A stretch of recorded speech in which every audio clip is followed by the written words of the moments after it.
By the summer of 1956, the wind across Cedar Ridge, Texas, tasted like pennies and prayer. Fences sang when the wire tightened at dusk, and the Double Heart brand burned true on 100 head that drank from 2 windmills Eli Cole had kept turning through drought and hard arithmetic. He milked the darkness for chores, before sunup, after moonrise, because mornings were for moving cattle, afternoons for mending, and nights for learning how to be the kind of man folks called steady. He was 42, a bachelor by accident and then by habit. His father died under a stalled windmill when Eli was 19, and the ranch became a stack of ledgers with his name printed on the binding in sweat. He learned to trim his speech the way he trimmed hooves, enough to keep the animal moving without making him bleed. He'd taken losses like a cowhand takes rain, noisy, inconvenient, survivable, until Lena Holloway walked into the Cedar Ridge Mercantile, wearing a blue dress a shade shy of evening, and smiled at him like she could see the young man he had been before the ledgers hardened his handwriting. Lena wasn't a girl. She was 34, the kind of pretty that had learned to keep its head when attention swelled around it. Her father, Cal Holloway, drank more than wisdom allowed and owed Silas Pike, the bankman, money measured in size and mortgages. Lena had kept that old house upright with teaching 3 grades in a 1-room schoolhouse, sewing for half the town, and remembering to breathe when the debts came by in a suit. When Eli courted her, it wasn't with roses. Cedar Ridge didn't grow that way, but with fence staples and gasoline on credit and the kind of quiet that makes a woman feel the volume of her own laughter.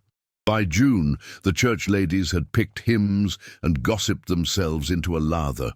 Reverend Amos had polished his spectacles and sermon. Sheriff Hank Doolin smiled like a man who prefers peace and writes it on his calendar as if it were a delivery. Silas Pike, who never lost a chance to claim the stage, contributed a barrel of lemonade and a promise to extend grace if certain notes were met in a timely fashion. Cedar Ridge hummed, because weddings are community proof that hope hasn't fallen behind. 4 days before the wedding at the Double Heart, Eli went looking for string in the dry goods cupboard and found what didn't belong. A letter tucked into the flour tin, wrapped in wax paper to keep grease off the ink. He only touched it because wax paper didn't belong with twine. He unfolded one corner and saw Lena's hand. He knew the loops of her L the way he knew the bend in a creek that hid a catfish. He told himself to stop. He told himself to put it back and carry on as if good men never err. But his eye caught his own name and Silas's, a pair you don't want in a sentence unless the verb is mercy. Mr. Pike, I cannot ask him until we are wed. You promised to clear my father's note if Elijah signs the loan to consolidate, and the deed to the back 40 is put up as security. I am not proud of this. I am what I am, a daughter trying to keep her father out of jail, and a woman trying to keep a roof holding. After the vows, he will do what I ask. Everyone knows he is decent. Please hold to your word. Lena. The page smelled like flour and resolve. There was another paper under it, a promissory note with the Double Heart listed as collateral, and a signature that wore Eli's name like a mask.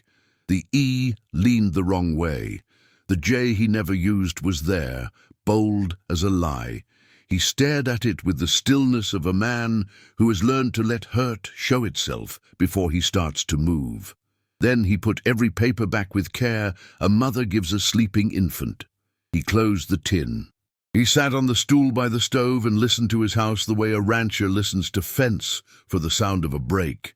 Betrayal is a word folks throw like a rock when they're mad. Eli had never much thrown anything. He picked things up. Even now, his first motion was to the ledger. He didn't trust his temper, he trusted columns. He turned to April and May and saw lines he hadn't noticed. The feed mill stamped paid in cash. A fuel bill marked settled by Holloway. The veterinarian's note waived as a favor. He had not asked for favors. He preferred to owe what he owed in math, not in arrangement. He saddled Blue, the gelding who knew the ranch map like a song, and rode through the back 40, the section Mr. Pike wanted. The grass there always kept a little green longer because the soil had a memory for rain. He rested his palm on the fence post where his father had carved the first double heart. Two shapes overlapped into one brand. His mother's idea, back when love was something you explained in iron and cattle. He thought about a girl saving her father, a banker saving his margins, and a man who had spent 20 years saving a ranch that didn't know how to save him. He rode to town at dusk, dust haloed in the low light, and tied up outside the bank. Mr. Pike had closed early. Bankers close when they please. But Mabel from the bakery was sweeping her stoop and saw his face. "Coffee," she said, not a question. Inside, with the smell of bread as comfort, she told him what the town told itself in whispers. That Cal Holloway had signed notes in back rooms, that Silas liked his signatures like his suits. Expensive, exact, and tailored to fit him more than the wearer. He walked out with coffee in his hand and anger in his pocket, hot and folded tight. At the Holloway house, the porch light burned a weak cone. Lena sat on the top step with a damp cloth across her wrists, cooling herself. When she saw Eli, she smiled, then frowned at what she read in the set of his jaw. "Something wrong with the heifer?" she asked, buying time. He didn't answer that. "Did you write him?" he asked instead, gentle, which made the question heavier. She looked down at her hands. "Yes." No drama, no lie. "I didn't want to." "I did." He sat 2 steps down, so he wouldn't look like a man handing out verdict. "There's a note, too, with my name written by someone who hasn't watched me sign." She closed her eyes. "Daddy." She opened them. "No, I shouldn't put this on him. I asked Mr. Pike for time. He offered a bargain. I thought if we were married I could ask you to stand with me, and if we weren't, I had nothing to ask with." He tried the anger on, like a coat that looks fine in the store and chafes at home. "It didn't fit. You could have asked," he said at last. "I was afraid you'd say no." "I might have," he said. "Or I might have gone with you to his office and said no to him instead." She pulled the cloth tighter. "He has papers, Eli. He has the kind of words that eat men, slow."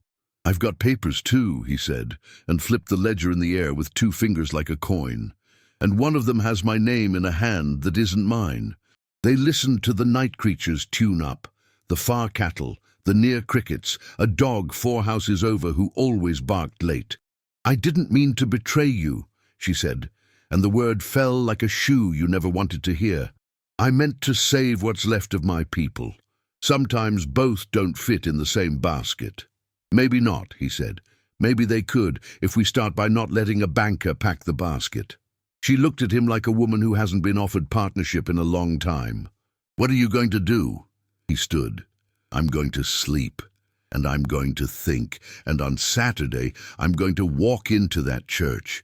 I don't know what words I'll carry, but I won't carry a lie. If there's a deed to be signed that day, it won't be the one Mr. Pike drew up."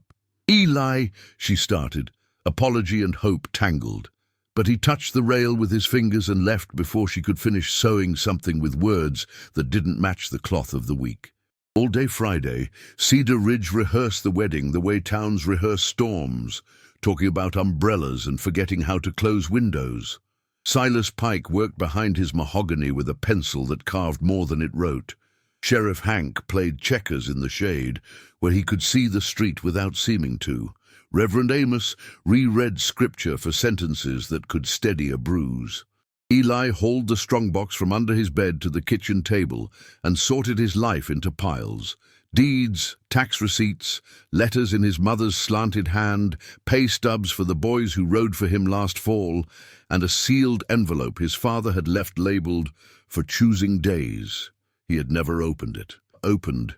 He slid a pocket knife under the flap and found a single page, his father's careful script. "Son, if a day comes when you must choose between keeping the ranch as a thing that feeds you and making it be the thing that makes you a man, pick the second and let God worry the beef. This land is not a lady to be owned, she is a neighbor to be kept company. When money men come, and they will, remember, the only paper that matters is the one that lets your hands keep their use. Pa." He read it twice. He poured coffee and read it a third time, tasting the old man's tobacco ghost. Then he set his jaw on a track. He rode into town to see Marjorie Ellsworth, who filed deeds and wore pins shaped like birds. "Mrs. Ellsworth," he said, hat in his hands like something rightly borrowed. "What would it take to set this ranch where no bank can sit on it like a hen on a rock?" She arched an eyebrow. "A trust or a covenant," she said. "Costs a little, complicates a lot, protects more." She watched him the way smart women watch men they don't mind rooting for, but won't rescue. "You moving papers on a wedding day, Mr. Cole?" "I'm moving trouble," he said, "from where it would hurt more to where it can't do as much damage." He paid fees, signed where she pointed, and kept his handwriting slow so the letters wore his boots, not someone else's shoes. That night the Double Heart kitchen smelled like starch and cedar as he ironed a shirt he only wore for funerals and days he couldn't avoid court. He set 3 items on the table. The ring he'd bought from a jeweler who travelled through with velvet and stories. The new deed papers that made the back 40 part of a no-mortgage covenant. And a small ledger of his own. 2 pages where he'd written names and amounts in pencil. People in town whose debt to Silas Pike had gone on so long it had turned into part of their bio. He had enough in the strongbox to do something. Not everything. Enough to change how a morning felt for a few. He put the ledger in his inside jacket pocket, the deed papers under the same jacket, and the ring in a box that clicked shut with a sound the house had never heard. He slept badly and woke early. He saddled Blue and rode out to the back 41 more time, because men who love their land say goodbye before they change how they belong to it. At the fence post with the burned brand, he pressed his palm and said what he had to say without moving his lips. Then he rode down the ridge into town, where the church bell rang like it meant well, and the windows were open to catch any stray breeze of mercy. He had a plan, and it wasn't vengeance. It was a door. Whether anyone would walk through it, that would be Saturday's question. By 10 o'clock the Cedar Ridge church smelled of starch and gardenias and floor wax that couldn't hide the years ground into the planks. Mrs. Pike sat in the second pew wearing a hat wide enough to shade gossip. Sheriff Hank stood at the back, arms folded, reminding the curious that decorum makes rich men nervous. The Holloways filled 3 benches, Cal sober for the first morning anyone could recall, his eyes swimming in a quiet that might have been shame. Reverend Amos held his Bible like a rope he'd thrown successfully before. Lena walked in on her aunt's arm. The blue dress was back, ironed to grace, with a simple veil that made her look like a woman who had decided to be honest about all the things she wasn't sure of.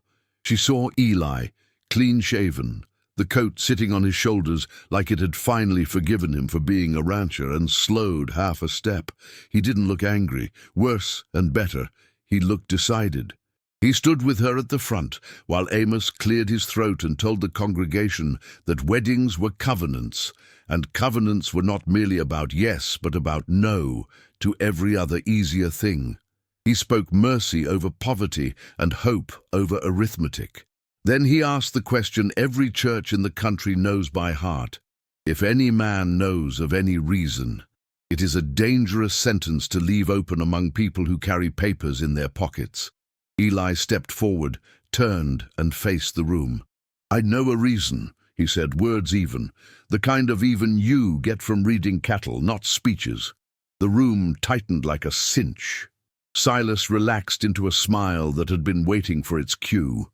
Lena stood straighter, which felt like apology and bravery both. Eli didn't indict. He told a story because stories are harder to argue with than names. "When I was 19, he said, my daddy left me a sentence on a piece of paper. Pick the thing that makes you a man, and let God worry the beef. And I forgot that line for a while. This week paper found me again, not the kind you frame, the kind you sign when your back is against a wall and a man with a desk tells you there's only one way out." He took the folded promissory note from his inside pocket and laid it on the altar rail, not to shame, but to free it from hiding. "This carries my name. My hand didn't put it there." Gasps skittered like sparrows. Silas half stood, then sat. He held up Lena's letter without reading it.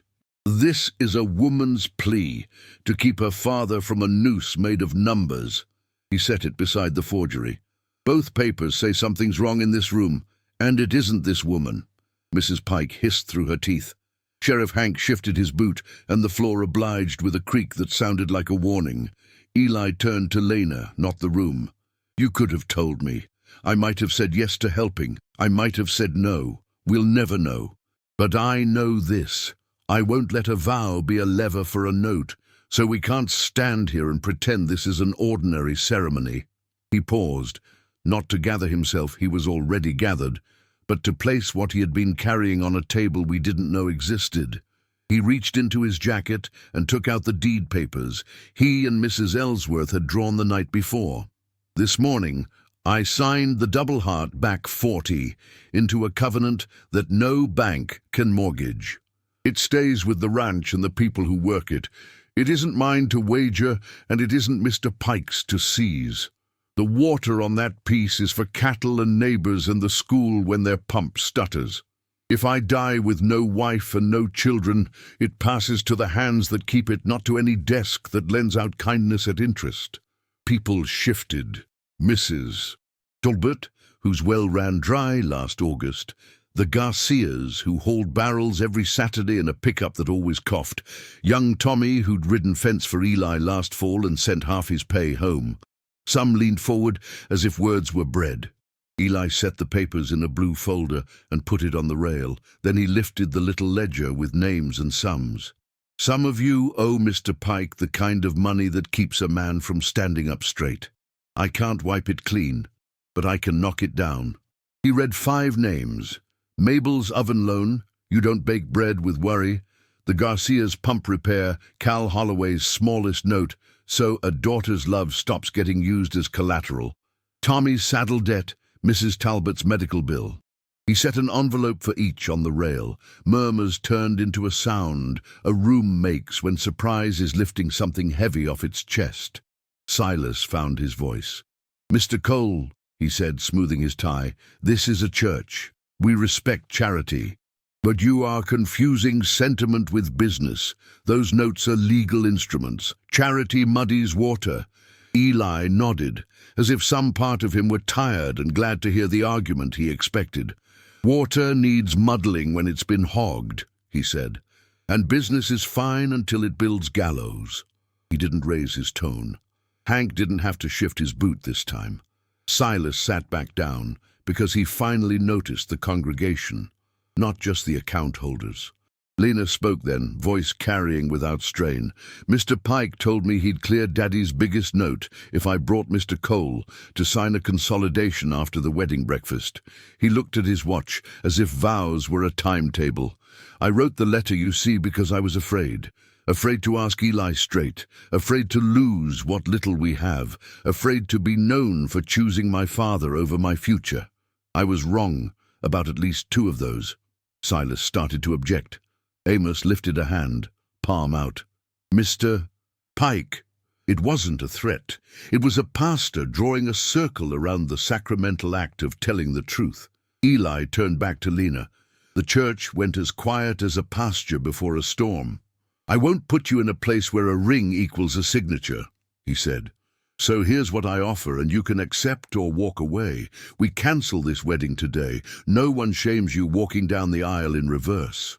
We sit at those tables out back and eat the food the ladies cooked because wasted fried chicken is a sin. And we hold a town meeting in place of a dance. We talk about notes and water and how a bank can serve a town instead of own it. I'll put those envelopes in your hands and the ones I named. I will not prosecute your daddy for that forgery because I don't think he did it. I think a man with a desk hired a boy with good penmanship." He didn't say the name. He didn't have to. "Or," he continued, softening, "we go on with vows, but not the ones folks came to hear. We make a vow in front of these people that marriage at this altar won't be used to lever deals at that desk. If you marry me, we marry with nothing owed. You do not owe me gratitude for what I just did. I do not owe you a rescue. We owe each other the courage to keep saying the truth when it would be easier to be polite." Lena's aunt dabbed her eyes with a handkerchief that could have dried a small river. Cal stared at his knees like words could make a man out of him if he held still. Silas's smile had the look of paint in rain.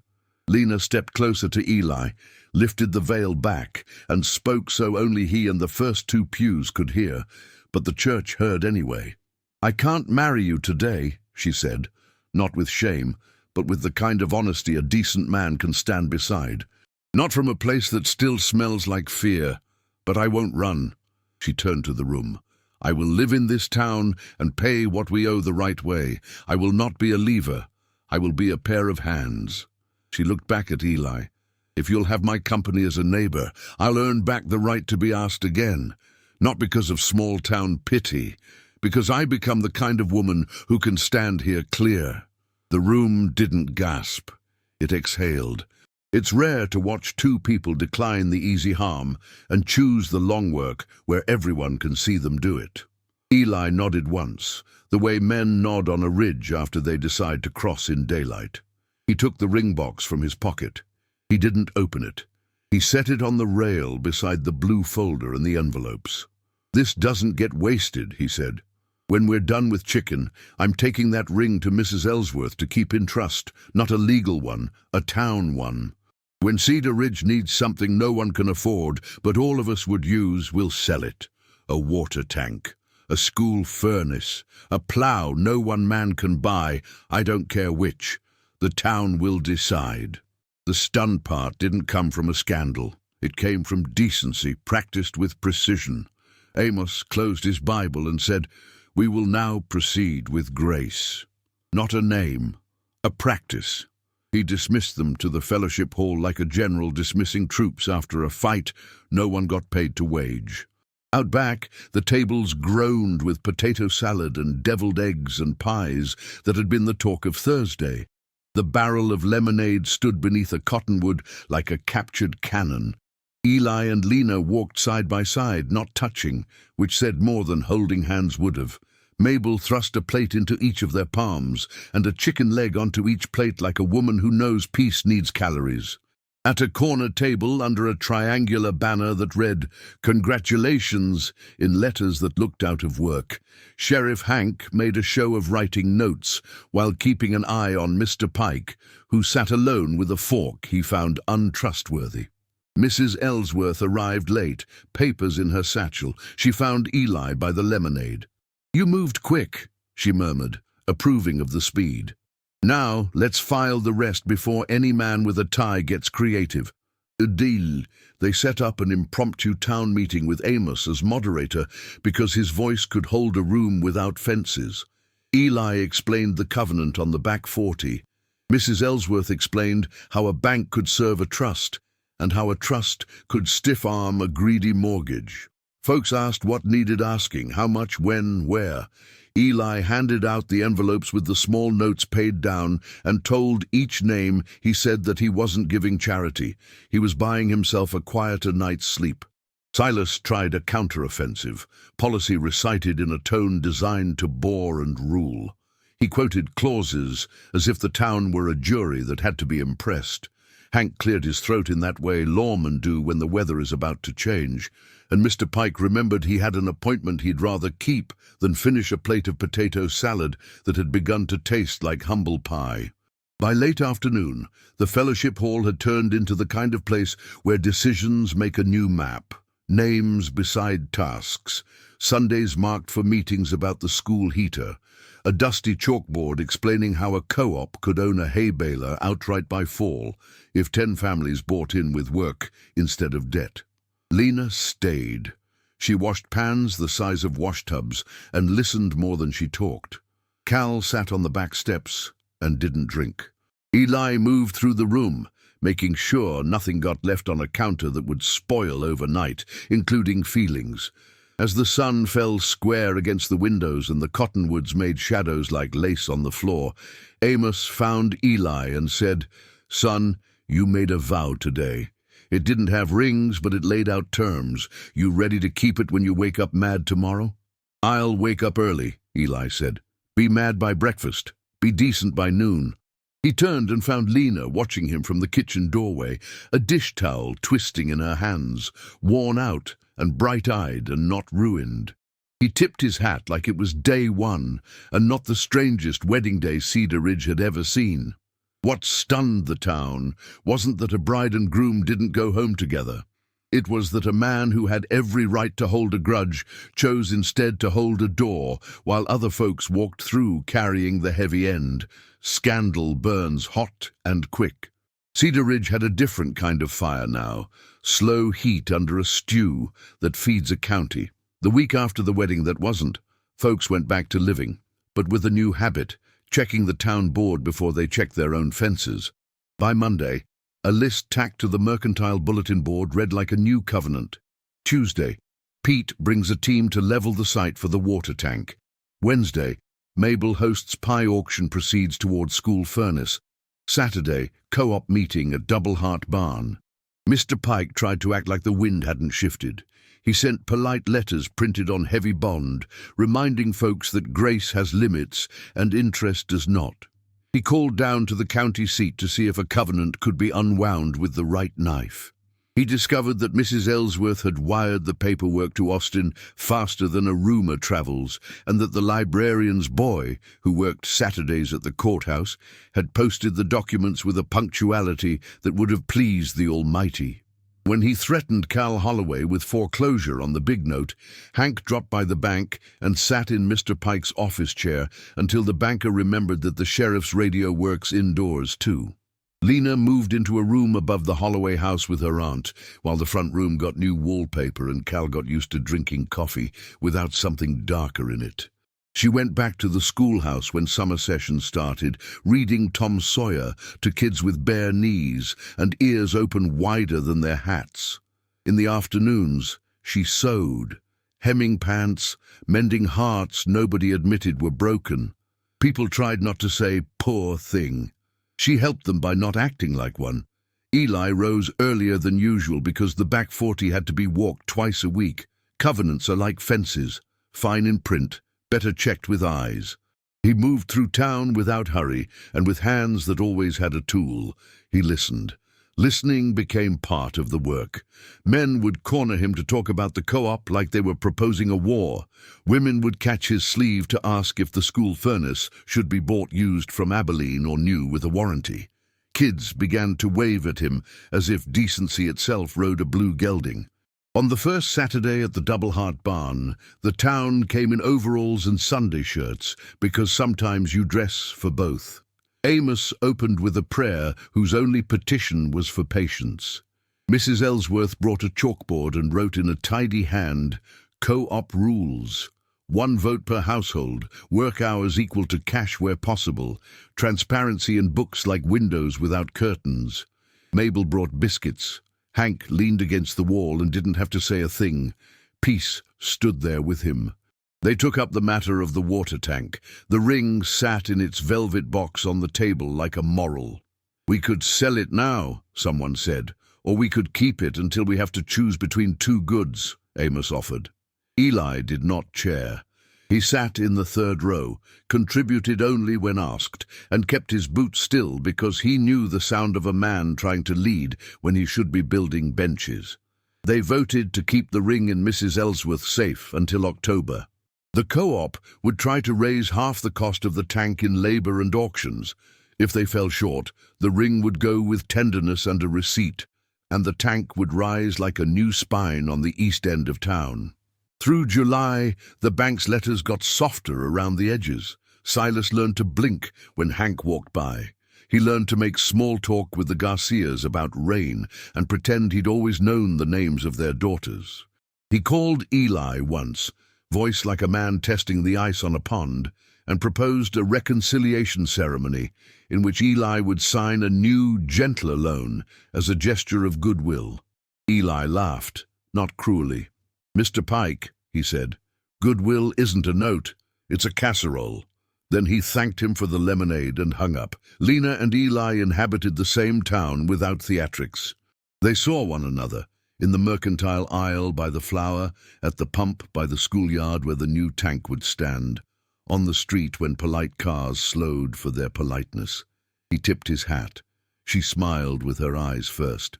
They spoke small things. How's your aunt? How's your fence line? How's that heifer? How are those third graders who can't sit still? People watched, because people do. The watching went from hungry to satisfied slowly, like soup thickening without anyone stirring faster. One evening late August, with the kind of sky that makes you check your pockets for gratitude, Lena walked up the Double Heart Lane, not with a plate to return or a petition to file, but with a book from the schoolhouse under her arm. Eli was fixing the latch on the corral gate.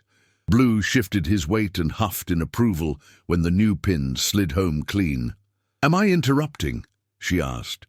"You're improving the view," he said, then regretted the flirt in it and let the regret show so she didn't have to pretend it wasn't there.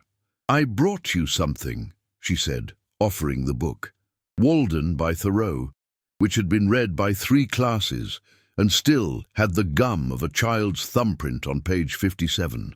It's about a man who thinks he can own his time by moving to a pond and discovers he can only borrow it like the rest of us.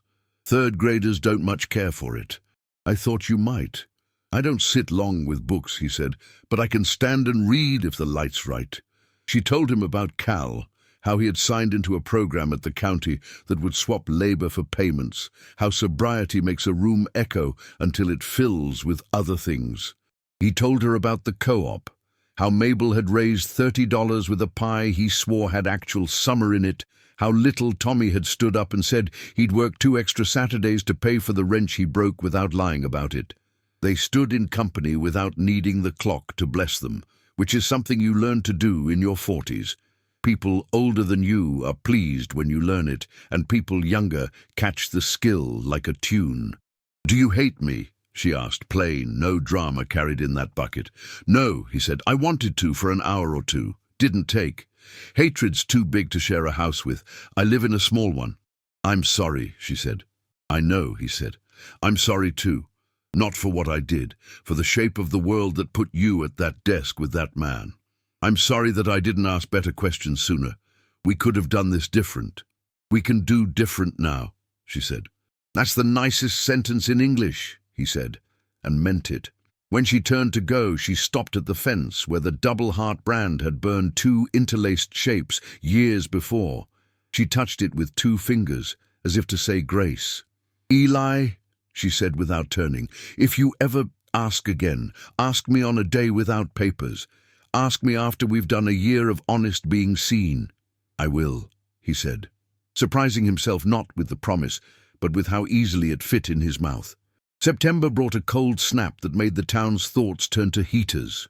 The co-op had raised $187 in cash, 240 pledged hours, and 3 quilts that were too beautiful to put on anything but a line. At the October meeting, they opened the velvet box. The ring lay there like frost with a heartbeat.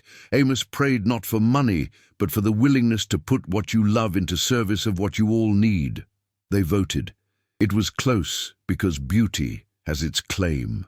The ring went to a jeweler in Abilene who cried when he heard what it was for and added $20 to the price because he wanted his hands in the story. The water tank went up before the first hard freeze. The school furnace arrived on a rail car a week later and breathed like an old dog in contentment. On a Sunday after church, Mrs. Pike walked alone to the tank. She laid her hand on the new steel, cool in the weak sun, and didn't move for a long minute. Silas saw her from the car and looked away. "Some lessons you get from your wife's back, not your banker's books." Winter was the season for seeing whether vows you didn't say out loud could stand slick ground. They did. Cedar Ridge learned to run on something besides Silas's version of mercy. Folks paid what they could by schedules they'd written themselves. The bank made less on interest and more on deposits that had never found confidence before. Silas did not starve. He learned how to live on money people didn't resent giving him, and it kept longer. On a Saturday in February, as a pale sun turned the edges of everything silver, Eli knocked on the Holloway door. Lena opened it with a smile that started in fatigue and ended in surprise. He held his hat under his arm and a small box that did not contain a ring. He set it on the table between them and opened it. Inside was a key to a storefront on Main, the one that had been a notion shop before the war and a taxidermist's mistake after. "Rent's paid for a year," he said. "By the co-op, not by me. They voted last week. Conditions are simple. You run what you please in there. Sewing, school uniforms, women's dresses, and set aside 10% to replenish the co-op fund. We'll call it Commons and Cloth." She laughed, a sound with relief braided through it. "You naming my store before I sign the lease?" "I named a tank after a ring," he said. "I'm trying to stay consistent." She touched the key and then put her hand on top of his, a brief pressure that said thank you, and also said, "I can stand on my own feet without you propping me." "Come to the opening," she said. "Bring Blue. I'll hem his saddle blanket for free." March saw a Thor and a window dressed with fabric Lena chose, like a woman who had learned what she wanted to see. The town came. Mabel brought coffee. Amos blessed the scissors. Hank bought a handkerchief he did not need. Mrs. Ellsworth ordered new curtains for a parlor that had never had any. Eli waited his turn and bought nothing because he had his eye on a different item. After closing, he walked Lena home by the long way so the street could practice looking at them without flinching. At the Holloway gate, he stopped. He didn't have papers in his pocket. He didn't have speeches in his throat. He had a line he'd carried since August and sanded with work. "Lena," he said, almost smiling because he had finally gotten to the easy part, "will you marry me when the mesquite leafs again?" He didn't say June or July. He said a plant schedule because they had learned to time their lives to something real. No notes in anyone's pocket, no banker's watch ticking, just you and me and a town that knows how to sit at a table when it needs to. She closed her eyes once, the way people do when they put all their yeses in order. "Yes," she said, and there was no applaud. The pecan tree overhead dropped a single shell, and a kid across the street yelled at a dog, and a woman hung a blanket in the silver air. Cedar Ridge didn't need to gasp anymore. It had learned another sound, the quiet of people stunned not by scandal, but by the steadiness of two human beings who had decided that decency, done daily, could change the shape of a town.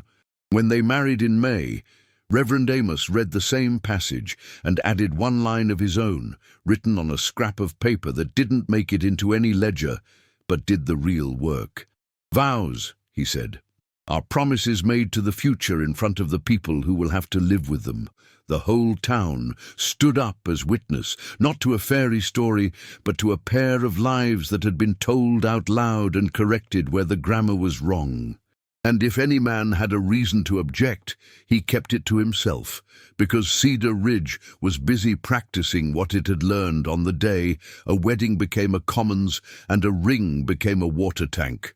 And a rancher took the heat of betrayal and carried it like water to the places that needed it most.